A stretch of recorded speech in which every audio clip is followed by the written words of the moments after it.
Breaking news చూస్తున్న మాజీ మంత్రి సబితా ఇంద్రారెడ్డి అస్వస్థతకు గురయ్యారు. నిన్న ఎర్రవల్లిలోని ఫామ్ హౌస్ లో జరిగిన సమావేశంలో పాల్గొన్న సబితా ఇంద్రారెడ్డి తిరిగి వస్తుండగా అస్వస్థతకు గురయ్యారు. దీంతో ఆమెను మార్గ మధ్యలో ఉన్న ఆర్వీఎం ఆసుపత్రికి తరలించారు. అక్కడ ప్రాథమిక చికిత్స అందించిన వైద్యులు మెరుగైన వైద్యం కోసం హైదరాబాద్ కు తరలించారు.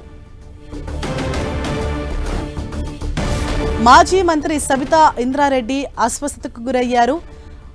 ఆమెను ఆర్వీఎం ఆసుపత్రికి తరలించారు. నిన్న ఎర్రవెల్లిలోని ఫామ్ హౌస్ మీటింగ్ కు అటెండ్ అయిన ఆమె తిరిగి వస్తుండగా మార్గ మధ్యలోనే ఆమె కొంత అస్వస్థతకు గురయ్యారు. ఇది గమనించిన వెంటనే సమీపంలోని ఆర్వీఎం హాస్పిటల్ కు తరలించారు. అక్కడ ప్రాథమిక చికిత్స చేసిన వైద్యులు మెరుగైన చికిత్స కోసం హైదరాబాద్ కు తరలించారు.